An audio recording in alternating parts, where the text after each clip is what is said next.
What's up, y'all? Hopefully you're having a good day. This is going to be a pretty serious video, y'all. I only do one of these every 2 or 3 months, and you know, I get kind of nervous on these ones because I really open up my heart and you know, answer any question that you might have. First off, most importantly, y'all, this is very, very important. As I share this video, please share this video. If you've been watching my videos over the last year and you haven't commented and you haven't shared, please share this video now, because I'm going to go over some topics, and it's probably going to be very emotional for me, but it's very therapeutic for me. So please share this video right now.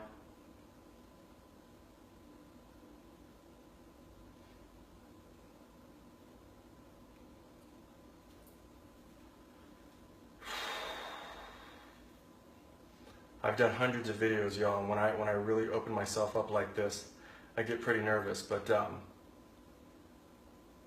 it'll be okay.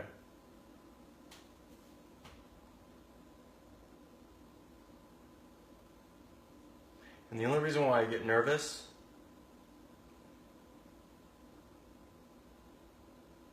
I shared this video, y'all. Please share this video. The only reason why I get nervous is because when you put yourself front and center and you're being authentic and you're being real, and you rip your chest open and you expose yourself and you flow and you tell your story without any, you know, boundaries, you know, it's tough. And so today, I've been wanting to do this video for a very long time. I think now is the best time to do it. Today we're going to be talking about Viagra and prescription drugs, okay? And, you know,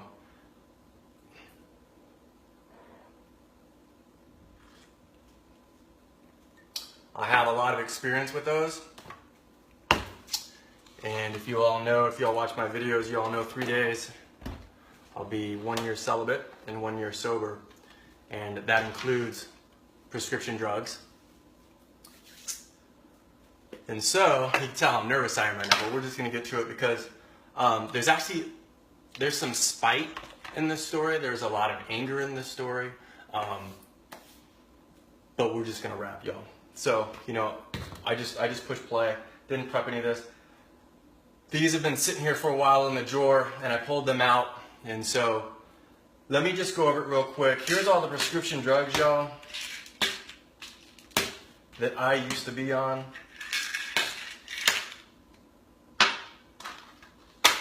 Right there. So, I don't know if you can see that. Those are all the prescription drugs that I used to be on. Okay? I never got on prescription drugs until my second marriage. And when I met my second wife, I was like 2 months sober and was doing very well. And we kind of just crashed into each other. And from the get-go, it was toxic. You know, my first marriage was pretty toxic too. I just wasn't, I was toxic myself. And I wasn't ready. You know, I was just repeating the same cycle over and over and over. You know, that neediness, that feeling of not being worthy enough for what you really want and what you really desire, and so you feel like you settle. And so for me, I feel like I always settled.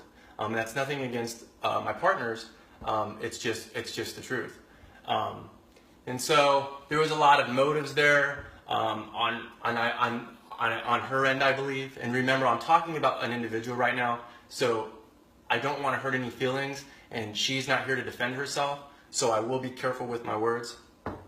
But it was toxic from the get-go. There was finance issues on the other side, and from the get-go, I feel like I was being used, lied to, and manipulated.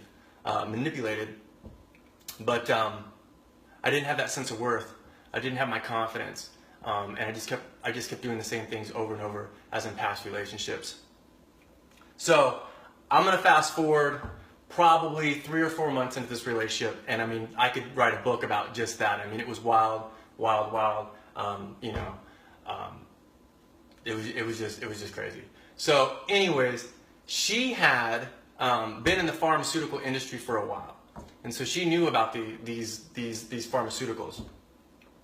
I had been taking Viagra since when I was a golf pro. I think the first time I took a Viagra was 2008, and I loved it. I loved it. I never got a prescription. I've never had a prescription until about 2 years ago.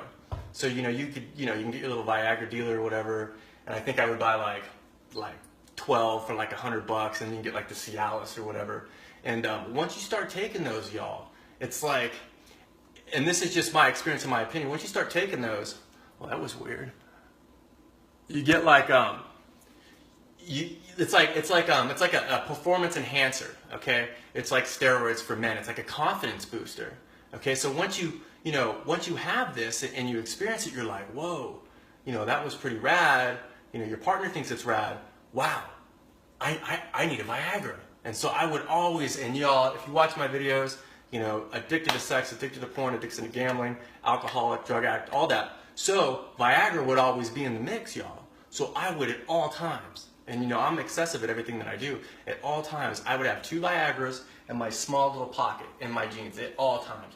Because it's real tight in there, it's real snug, and it would never fall out. And I would go on 3 or 4 day benders, and I would have, plenty of fish, Match.com, I would have Tinder, and I would just get it on. And so I would always have it. And sometimes, y'all, I was so confident I would take a half of Viagra even before I met this woman, just because I was addicted to sex, and I thought we were gonna get down, and typically we did. And then a lot of times after that, I would go back to the casino and just recycle that, just keep doing it. And so sometimes, I would chew another one. I already have one in my system, right? And then just keep going. And we're talking mass consumption of alcohol, sleep deprivation, and I would just keep eating these Viagras. And, and I wouldn't eat really, because when I drank, I wouldn't really eat. And, wow, talk about a toll on the body, y'all. I would wake up, I would be stiff, I couldn't see all that well, let alone just all the booze and all the sex and all that stuff, that takes out. But it just, the Viagra just did something to me, but it didn't matter to me because I didn't value my body. And so I would just beat it up and beat it up and beat it up. And so that was all the way from 2008, 2009. And now, when you get in a relationship, because I had been in a couple relationships from 2008, I had actually lived, I think, with 3 women, actually 4 women, in that period of time before my second marriage. And, once you get in a relationship, there's a lot of dishonesty there, especially when you first, start hooking up and stuff. It's like embarrassing. You don't want anybody to know that you're taking Viagra, even if so you're dishonest, because when you bring the heat, on the first date, second date, third date, you raise that bar really, really high. And so then you have this confidence and you're just eating these things and then you're hiding them, and, you're lying. You're like, I got to run to the car. I got to go to the bathroom. You got to take them 15, 20 minutes. And, from what I've read and from the men that I have spoke to, this happens a lot. And so I'm talking about it because I know this goes down quite a bit. So, taking Viagra for probably 6-7 years, and then so let's fast forward to my second marriage. Let's fast forward 3 months into my second marriage. I started drinking again, started gambling again, and it was very, very toxic. And all of a sudden, and this wasn't the first time I had heard this. I heard this back when I was like 19. Tom, I think you're bipolar. There's something wrong with you. I think you got a chemical imbalance or something like that. That's what people would tell me. And so I was hearing this again. And she had been a pharmacy clerk or a pharmacist, not like a pharmacist, but would like work at Walgreens and work behind the counter and whatnot. I don't know much about all that stuff, y'all. Again, I just got on prescription drugs, 2 years ago, and I was on them for, I think, 13 months, y'all. One of the craziest things ever. So she convinces me. She says, Tom, you need to get on this prescription drugs. There's something really, really wrong with you. And so for me, I felt the pressure, and I was like, okay, this relationship is not going well at all. Let me see if I can fix this, and let me listen to her, and let me get on these prescription drugs, okay? So I'm a veteran, and so I have VA benefits, and So I go to the VA in Alabama, which is, I've been to the 2 worst VAs, I think, in the world. Phoenix, Arizona, and again, this is my opinion, there's nothing bad about the VA, but the Phoenix one was a horrible nightmare, and the Alabama one was a horrible nightmare. It's like the worst experience that you could ever go through, going to the VA. So I go there. Took me like 3 weeks to get an appointment, then they canceled on me. Then I gotta go again. And so they set me up with this professional, counselor. I don't really know what a shrink is, a psychologist. Whatever this person was, she was a very nice lady. But I went into her office and I sat down. And she was very short with me, didn't want any small talk, whatever, and I was being very kind to her. And remember, I was in a toxic state at that time. I was drinking, I was depressed, it was not good. So within a 20-minute conversation, she lists off these, 10 questions. It's like she never looked at me in the eye. She was just like at the computer screen and was just asking me questions. And so I answered those questions as best as I could. And within this 20-minute conversation, she tells me that I'm schizophrenic and I'm bipolar. And I was like, okay, this is something I have not tried yet, and I've been told this before. So let's see if this will help. So she gets me all these medications, which is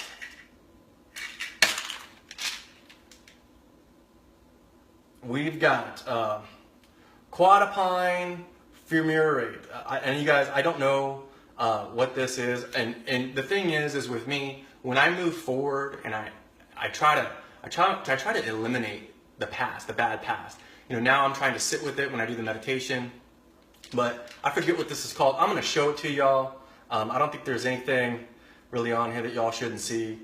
This is like the cheap brand version, but I can tell you right now, this right here, y'all, and I kept giving it a chance, quadamine or something. This was from the schizophrenia, right? And they wanted me to take a whole pill in the afternoon, right, and then at night. Well, I did that the very, very first day, and I was grilling. This is when I ate meat and everything. And I was grilling, and with 15 minutes, y'all, I could not open my eyes. One pill, it knocked me out for like 24 hours. And I still have a web design. I was really, really busy at the time. I'm like, what is that? I'm like, I cannot take that. And then, my second wife said, no, you have to do it. The doctor said you have to do it. And so I was like, all right, well, I'll take a half of it tomorrow. I took a half, and I was knocked out for for the entire day. So I lost 2 days just by trying to find, and I wasn't even taking the other pill that I was supposed to take of this, the second one, in the night, because I was just sleeping. So then I got it to just a quarter of one of these things, and at first I was just like, it just numbed me, it literally just numbed me, where I wasn't so up, I wasn't so down, but I felt in my opinion like I was a vegetable.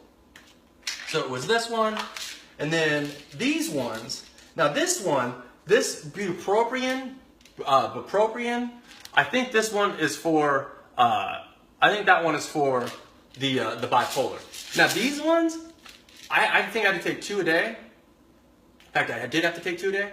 And they didn't, they say that, at first, that, you'll feel it, but then after that, you even out or whatever, and your body gets used to it and you don't feel it. These ones didn't affect me all that much. I didn't really feel, good or bad on this, but these were like cray-cray. So, we're going to fast forward. I'm sticking with the program. I'm only doing a quarter of one of these. I'm sticking to the program. And the thing is I could not go to sleep now without this one. Like at all. Like if I did not take this, I could not go to sleep. I would be in bed like this, just sitting here like this. And then, if I wanted to try to get some sleep, like I couldn't power nap anymore, and I've always power napped, especially now. I couldn't power nap anymore because I was taking all of this medicine, and my body was dependent on this medicine. And so, secretly I said, you know what? I got to stop taking this medicine. So I stopped taking the medicine. I tried to get off it because I knew it just wasn't good for me. I tried to get off it by myself. And then, I would get like 2 or 3 days off of it and I wouldn't tell anybody. And I tell you what, I would sweat. I would get, I would get irritated very, very quick.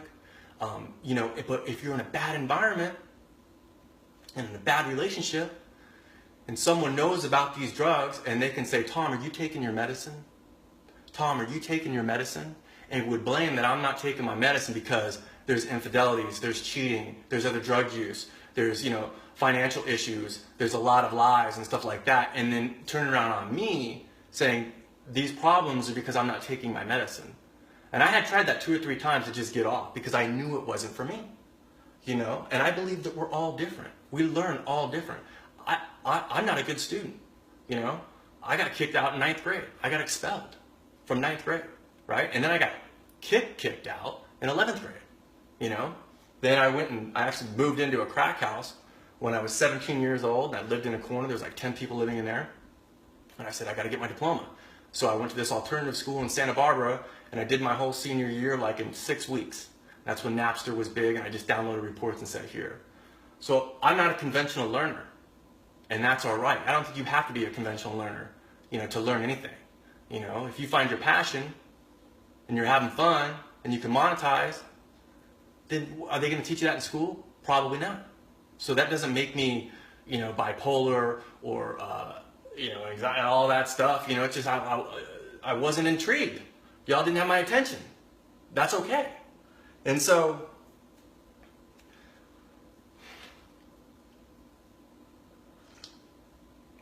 anyways, y'all, I tried to get off the medicine. And every time I did, I was afraid because I wanted this relationship to work. I really wanted all my relationships to work. And the majority of the time, I'm talking about 95% of the time, the relationships that I was in, a lot of it was my fault. A lot of it was my fault because I was still toxic at the same time. And most importantly, I didn't have an abundance of self-love. I didn't think I was worthy. Didn't think I was worthy. And that's a huge red flag, is that you shouldn't be in a relationship if you don't think you're worthy and if you don't love yourself and you have that codependency type thing, that codependency. Well, I need somebody to cuddle with. You don't need somebody to cuddle with. You don't need anybody's love. It's nice and it's super rad when you find it, but don't put pressure on yourself because you got it right here. You got it right here.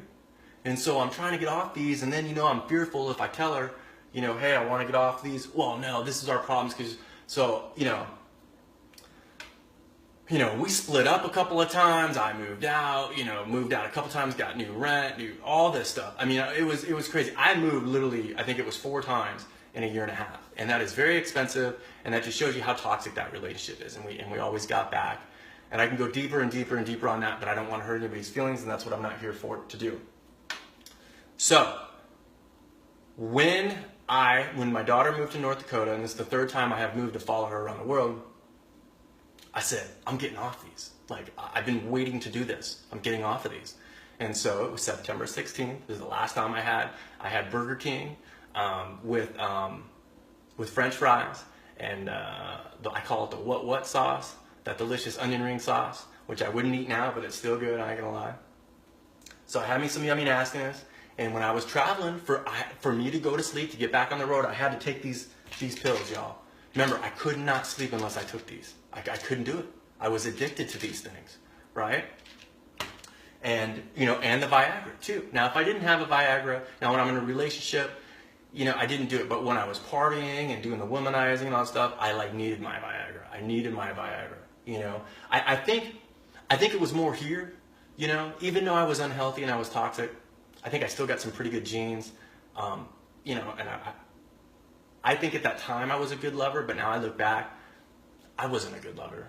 I really don't. I honestly, to this day, now, I don't think I've had like true loving sex. Like, I still love both of my ex-wives, but I'm not in love with them.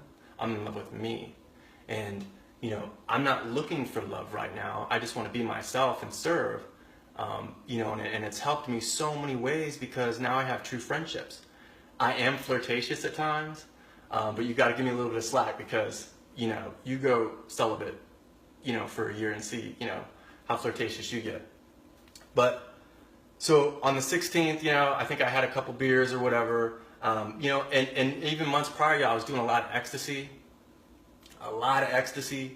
When me and my second wife broke up, I was hanging out with a lot younger girl, and we had fun, we partied, but there's a lot of drugs and stuff like that. And so on the 16th, y'all, I stopped everything. And then when I got here, I said, I can't take these pills anymore. I cannot take these pills anymore. And this is why I can talk about this, because I don't like to regurgitate everybody else's story. I think it's good to listen to everybody's story, just like recipes. It's good to check out everybody's recipe, but you gotta play with that recipe and make it your own. So with me opening myself up, this is my journey, this is my experience on prescription drugs. And so for me, when I said I'm done, there was no way I was gonna go to an AA for prescription drugs. You know, I have 2 DUIs, y'all, and they used to put me in you know, these AA meetings, and it made me want to drink. And I'm like, get me out of here. I don't want to hear about people drinking when I want, you know, that makes me want to go have a dirty martini, Grey Goose, like 10 of them, some Jack and Cokes, and go have sex and go party. I'm like, I can't do this. So I'm different than that, and AA is probably good for alcoholics. So I needed to go cold turkey. And so that's what I did, y'all. I went cold turkey. And you know, you can read some stuff, sometimes it's not healthy to, you can wean yourself off. And in a way, I did wean myself off. I was like putting like I was only taking a quarter of that one and then the other one, but then I was getting like a quarter of that quarter just so I could sleep. And it took me about 2 weeks to get off this crap, because I'm telling you y'all, one of the toughest things, I would wake up, if I could even sleep, and my entire bed was like a pool. I was just profusely sweating. I was having twitches all over my body, you know. I'd have diarrhea. You know, I couldn't hold down water. I was throwing up, you know, and that's just like 2 pills that I was taking, you know. And that's why I want to talk about this, because the space that I'm in now, and I get messages every day, I'm not going to name names. Of course, I wouldn't do that. But there is a high majority of people, and I'm going to say 60 to 70% of the people that I interact with on a daily basis that reach out to me, they're on prescription drugs. They're on like a tonic of these things, whether it's like 5 or 6. Now, again, I'm not a doctor, I'm not a health coach, you know, I'm just a father of a beautiful young daughter. You know, I got a troll named Iggy and my dog Buddy.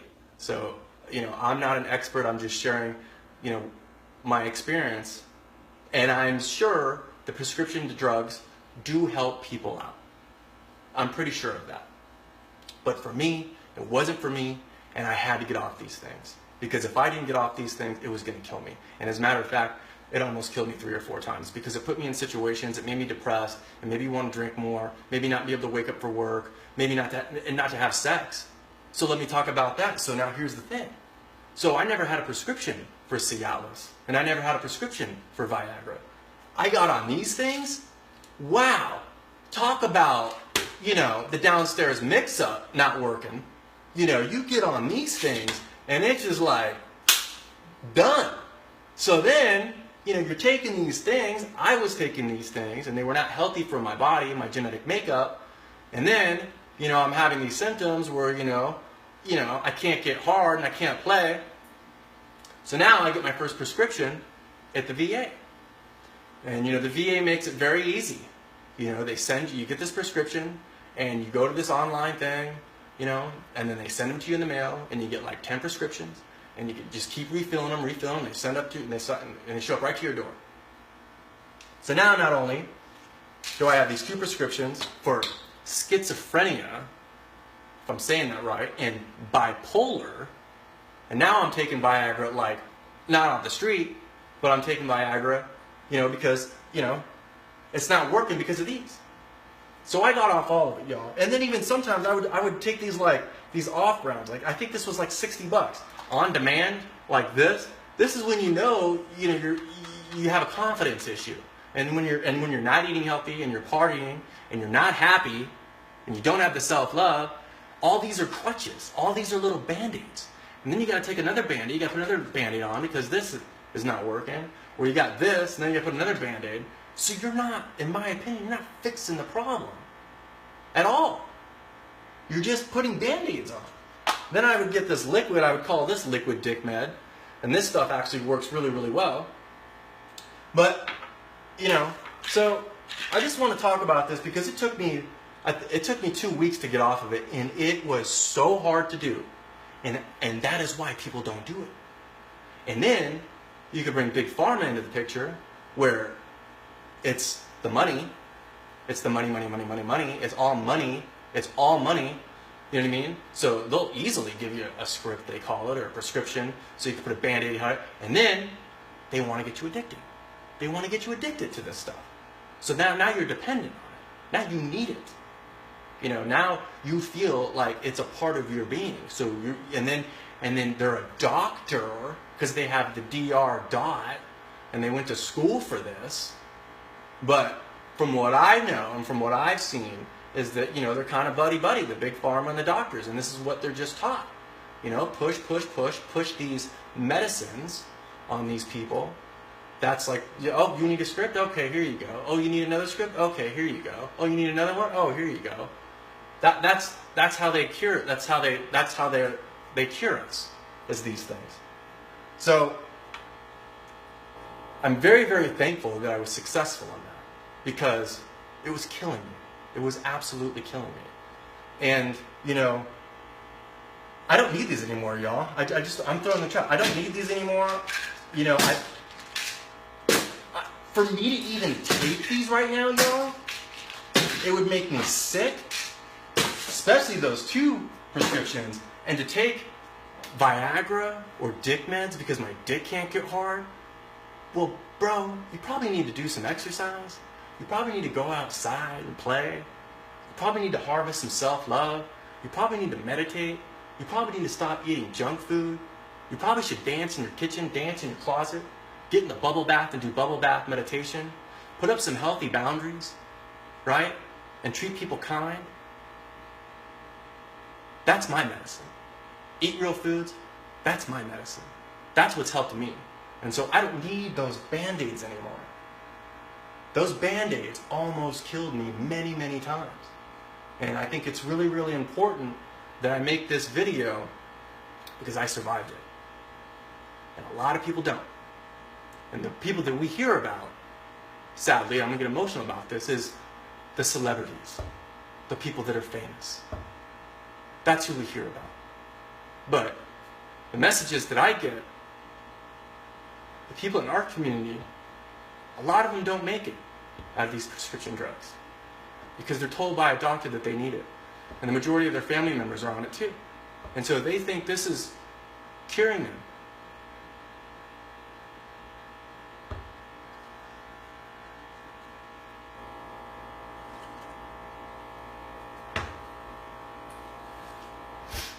So I'm going to push this back, y'all. And I don't know how long my phone's going to work. Please share this video, y'all, because I've been waiting to do this video, and there's about a dozen topics that I'm going to talk about, and a couple of them I'm saving for when it gets quiet. But I think it's very, very important that I talk about this because I can share my experience with y'all. And I truly believe when you're serving and you're healing or you are healed, you can really help and heal other people. And I think all of us have stories like this. In our community, RADiculously, RawThentic, just in the last 2 days, I've cried because of these beautiful men and women that are sharing their stories with me, and the whole community. And the community is just showering them, you know, with love and support, where they don't need to go see a doctor. They just need to be surrounded by open-minded, loving people. And that's why we built a community. Because it costs nothing to be in the community. It's zero. And you can speak to people in Africa, Australia, the UK, the United States, Canada, and people can help you. You know, and if someone sees this video and they're on prescription drugs, which I know a lot of you are, just take my story, take from what you want from it. You could turn me off, you can listen to it, you can take whatever you want, and just do what's best for you. Because you only get to live one time. You get one chance at life. And life is a beautiful, beautiful thing, and there's a lot of beautiful people out there. You just have to find them. They're all over the place. But when you're toxic, and you're hanging around toxic people and toxic environments, that's what you think reality is. But it's not. You just gotta change. And I try to change every single second. Every single day, I'm trying to change for the better. And for me, serving helps me. This is therapeutic for me because I feel like I'm making a difference. So I'm going to push this back and we're going to take some questions, all right? And I'll go as long as y'all want me to. You can ask me about anything and I will talk about it.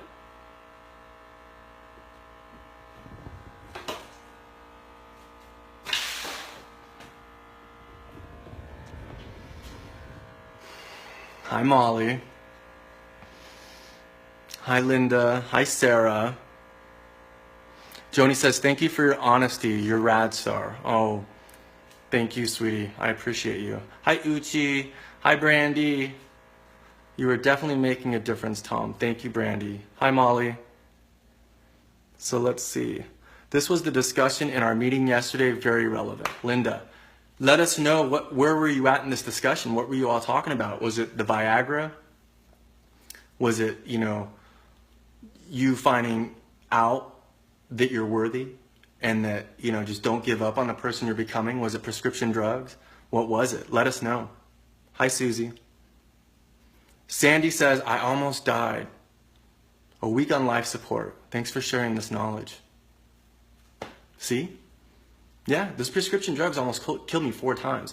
And then you add the liquor, the cigarettes when I would drink, the disgusting amount of sex that I used to have.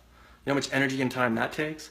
And the sleep deprivation because I would party so hard. The MDMA, the ecstasy, the gambling, the stress gambling. You could win 10 grand and the next day lose 12, It's just a combination of, toxic environments that, I've been in some deep, deep gutters, y'all. And it's my fault. It's 100% my fault. But when you are in those environments, you do partner up with people that are struggling like you, and it doesn't make it any easier. So a lot of times,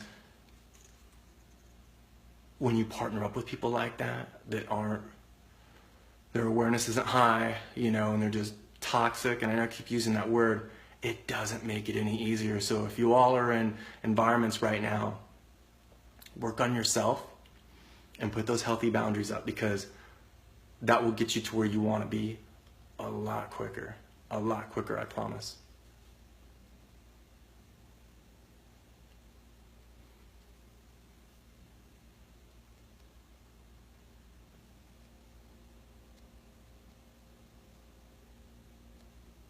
You're welcome, Brandy.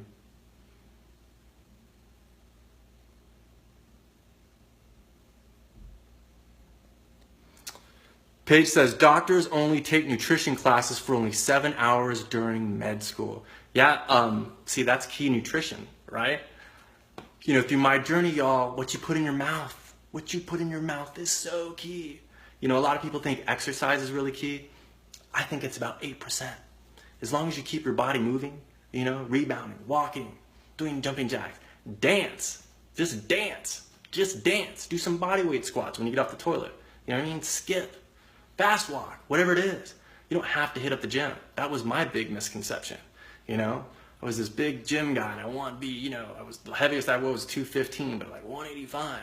And now people say, damn, you're skinny, Tom. And I'm like, well, thanks, appreciate it. I've gotten down to low as 149. Right now I'm probably, 157.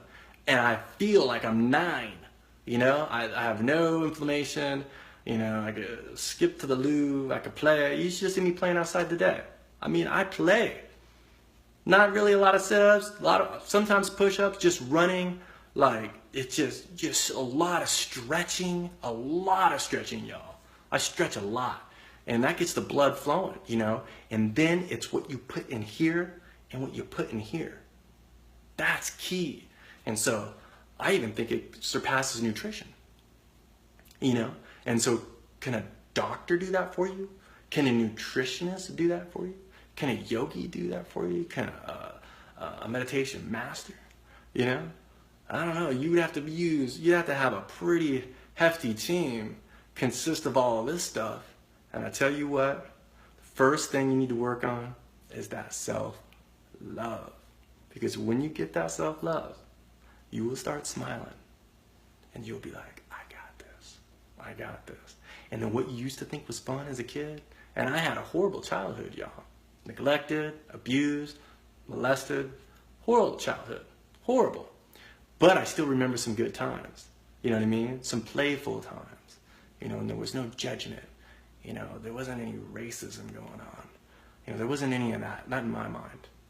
And so now I just go back, and that's why I just keep playing. Because the more I play, the happier I get, and the less consumed I get from all the other important stuff, what people think is important, like the mass media, sports, you know, all this celebrity gossip, all that stuff. Hey, if that's what you like, that's great. But I got stuff to do. You know, I'm trying to become a better person every single day. It takes a lot of work. And so, and surround yourself by beautiful people. Beautiful people that don't have a motive. Yeah, when I first started this, I made a big mistake. I started surrounding myself by influencers. Oh, this person looks like they got it going on. Oh, this person looks like they got it going on. Well, you know what? And this is my opinion.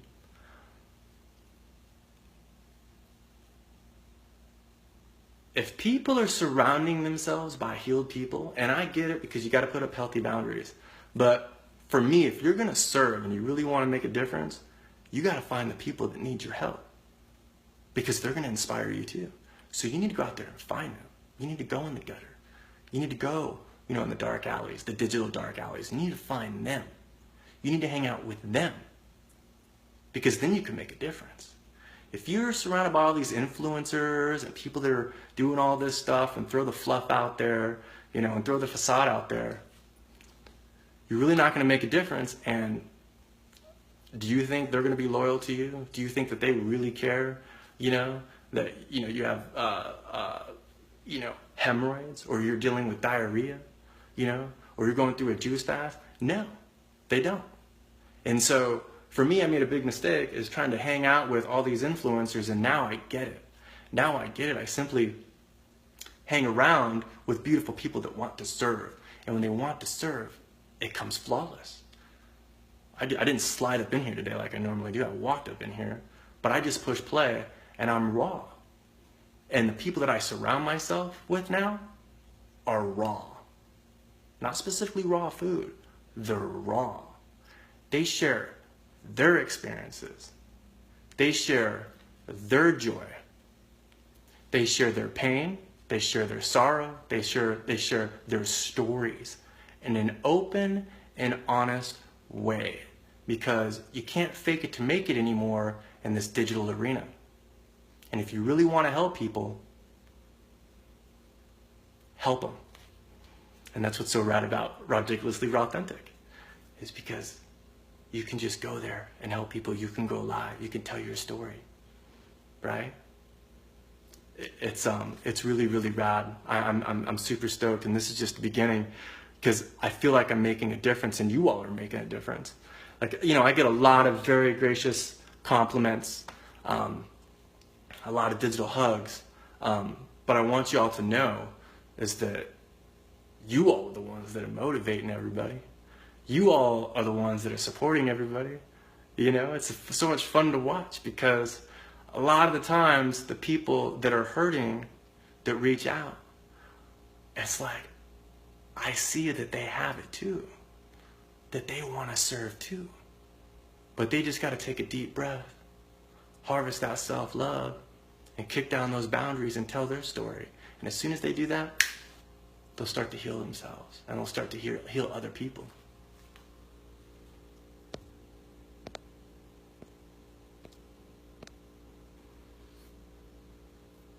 Miss Lucy Lynch, beautiful woman, I appreciate you, sweetie. you've been serving for a very long time, and her and I just crossed about 3-4 months ago, and I really do appreciate you. She says, where your gift meets the greatest need, where your gift meets the greatest need in the world. I don't know what that means. That might have been a typo. I don't know. I love you though. Sandy says, we love you, Tom, like a little brother. Oh, you're so sweet. Why I gotta be a little brother? I'm probably older than you. I might be your big brother. What?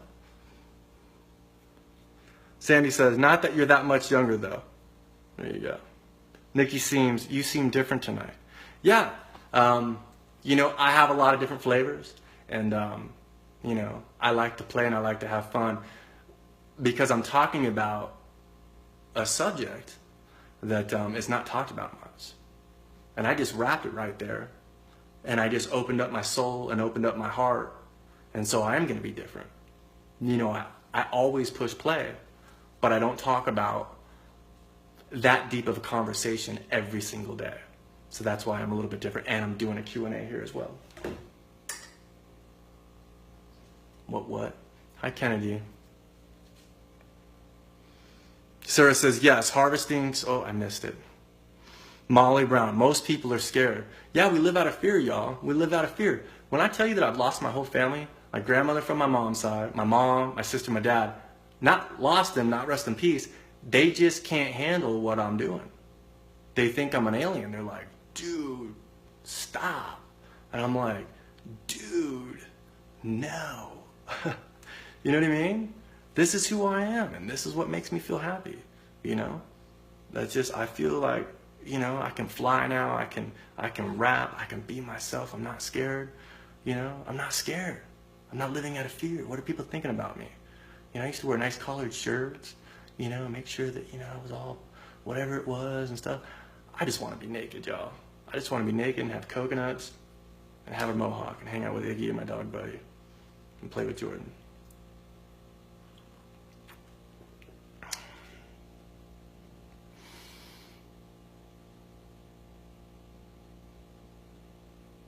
Molly Browning says, I helped so many in Yellowstone, and they helped me. Of all ages, they were still text me today, especially need, picked up a lot of people. There you go, Molly. That's right.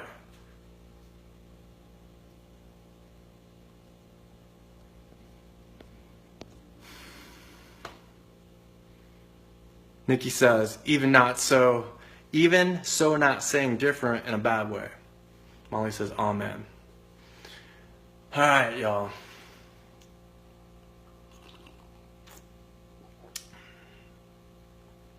Want to get some quotes? No, we won't do quotes. I love quotes, though. I love memes. I think that's it, y'all. That takes a lot out of me when I do those things because I just free flow, and I got to be very, very careful the individuals that I'm talking about, because one thing I've learned is I'm not here to hurt people. You know, I will tell my story, but when someone's not here to defend themselves, you got to be very careful the way you word things, and sometimes I do slip up on that, but I think tonight I didn't. Hopefully I didn't, and if I did, I apologize. Because y'all remember there's two sides of the story, just like everybody's got their own journey, right? So no one's wrong and no one's right. Remember that.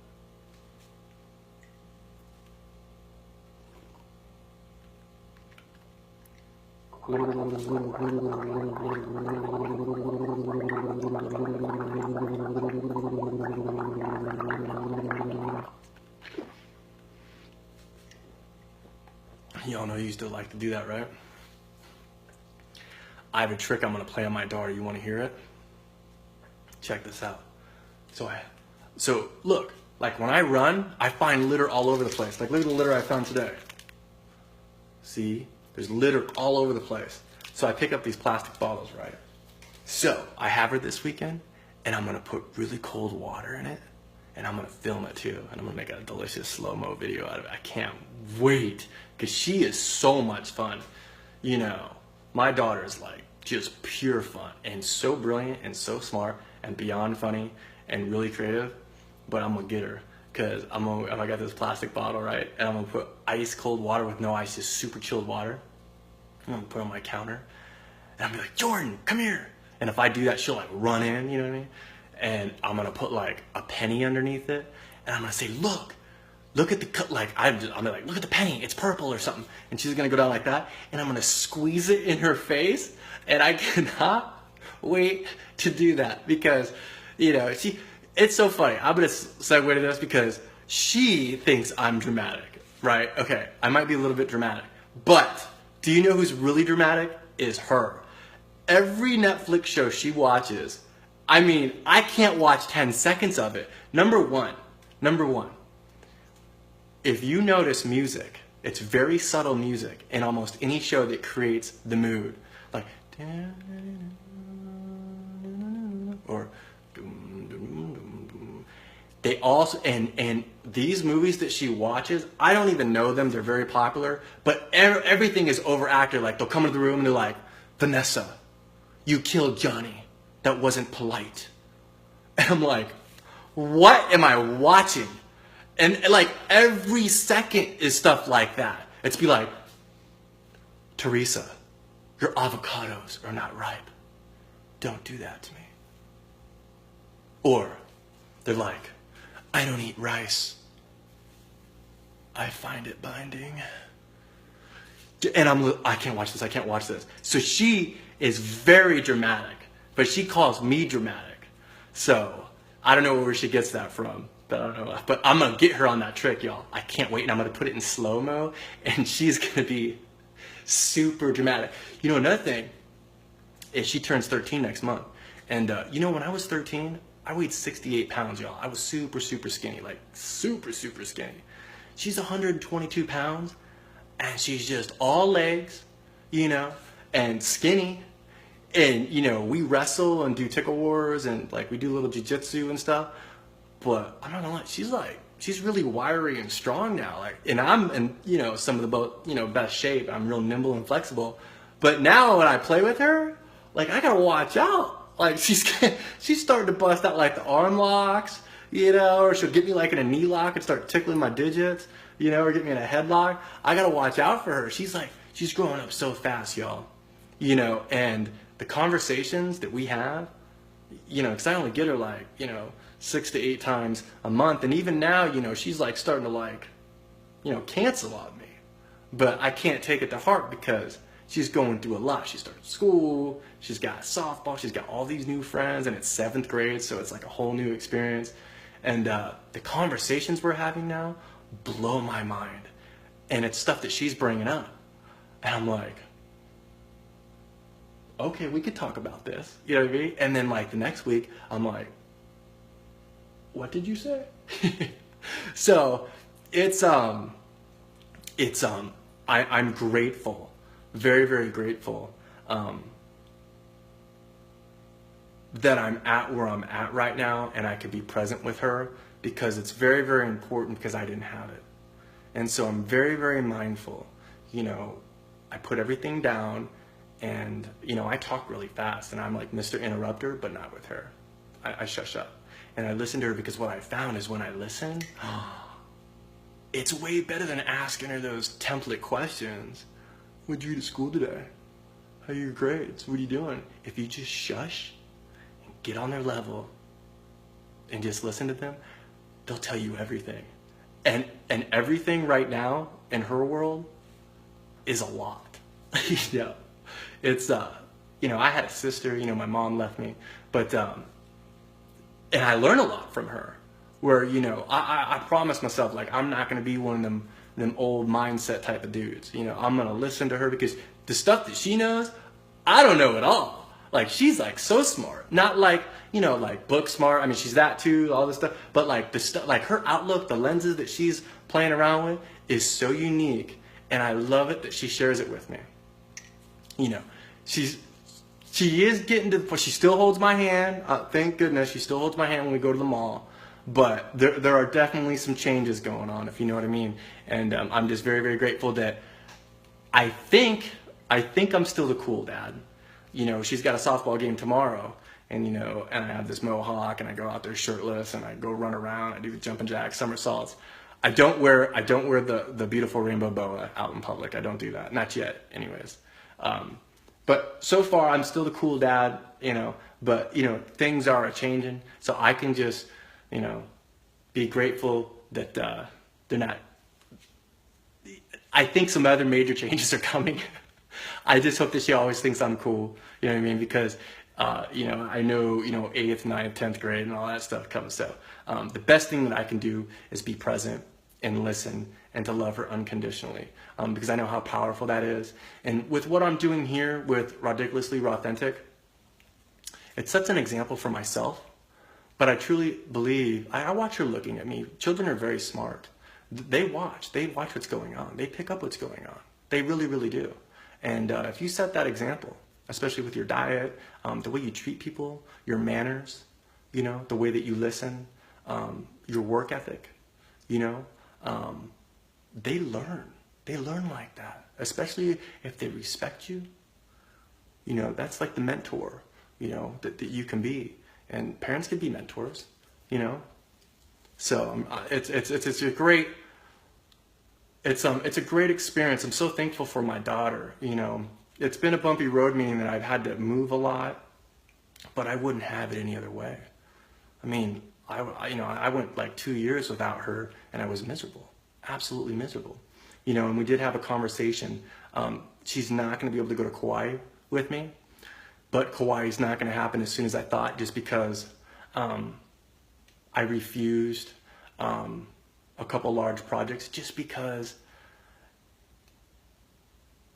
I don't want to do those anymore. I want to do this. This is where I'm supposed to be doing. So I took a financial risk. I took a financial loss.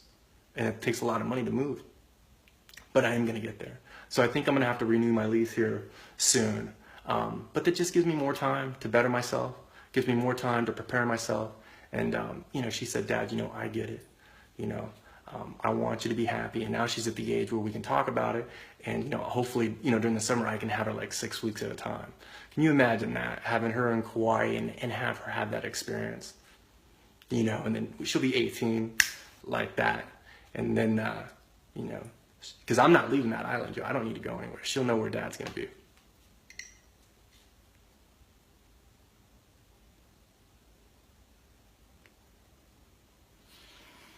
Selma, you told a beautiful, beautiful story in the group. It touched me. I cried. I thank you. I'm glad we had the conversation we did before you went over there and told your story.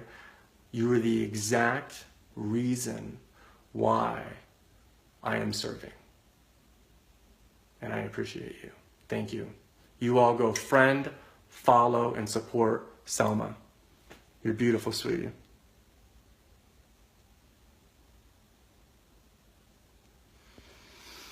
So did all of you share this video? These are one of these videos that really can make a difference. And not because of me. You know what makes the difference? And a lot of people don't know this, is your comments, what you all are sharing. So when people watch this, they're going to see all of your comments. And it's a different insight. It's a different little story. It's a different little ingredient. It's what you're sharing. It's not about me. It's about you.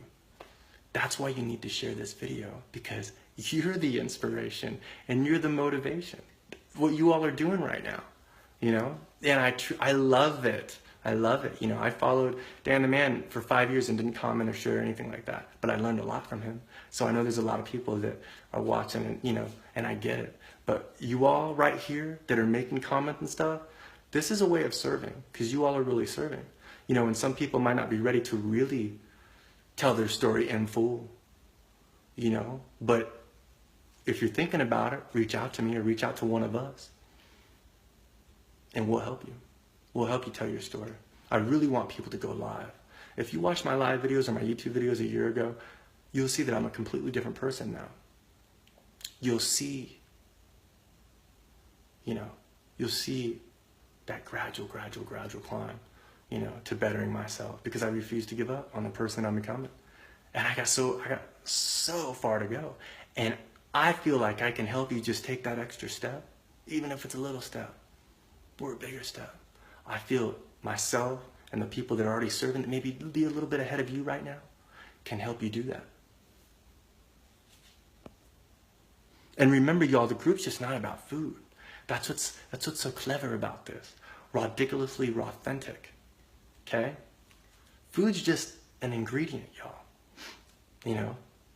There's nothing we can't talk about, and it's an open discussion. We welcome everybody. You know? I mean, I'm talking about Viagra and prescription drugs. I think that's really important. I think it's very important.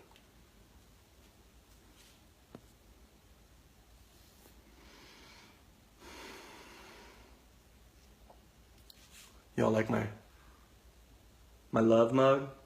This is part of my Kauai manifestation, y'all. Look at that. What? And do me a favor.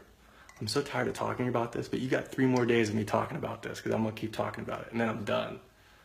If you have not gone to the group and added 200 friends and entered the juicer, go do it now. I'll sit here and wait. Invite 1,000 friends. Because look, I found you, didn't I? I found you. So you go find some people. You go find some people right now. Go to RADiculously RawThentic.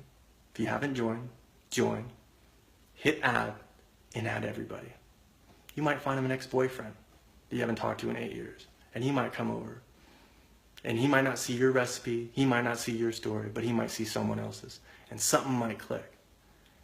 And then he starts his journey. You know what I'm saying?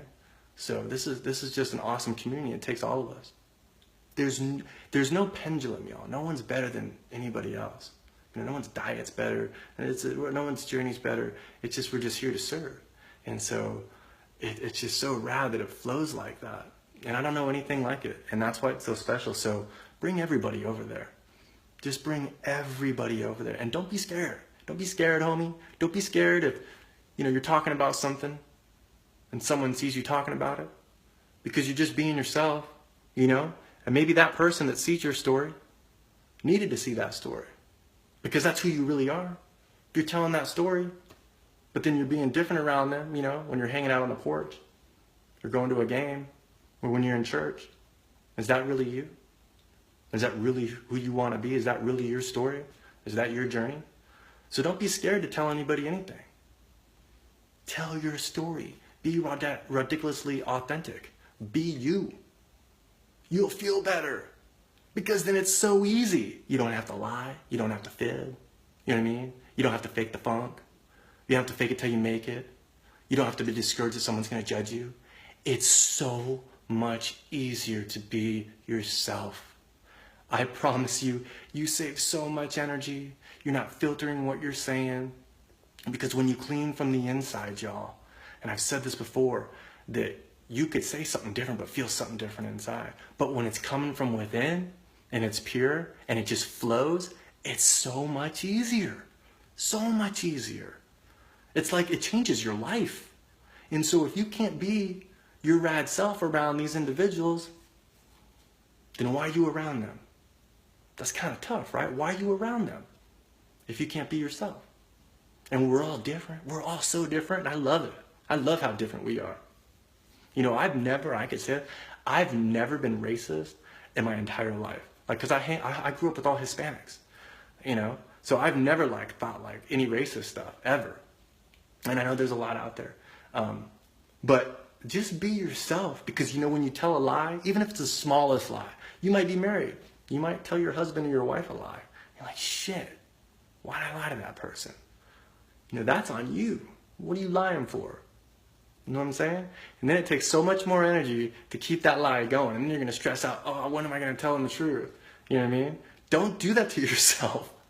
It's kind of funny because a lot of people do it. I used to do it, you know, and I'm still working on that. Like, I'll catch myself like, dude, no, that's not true. No, let me reword that. That is not true.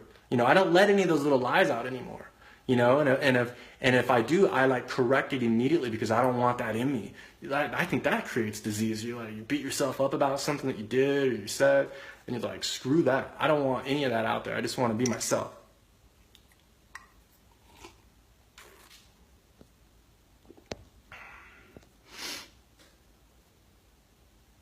There you go, Molly. I refuse to not be myself. You're gonna get a booby twerk for that. What? Don't you love booby twerks? I think that's the funniest name. I love the eyebrow twirl. You know what Jordan can do? She could do both. I could do one. That's all I got. One. I tried to do the other one.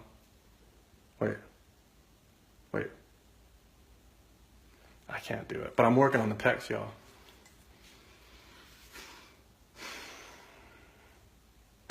All right, y'all, is that it? I think that's it. I appreciate all of you. Be you, baby. If you're struggling with something, reach out to us. If I can't help you, I promise, I will find somebody that can. That's my promise to you. If I can't help you, I will find somebody that can. All right? Deal?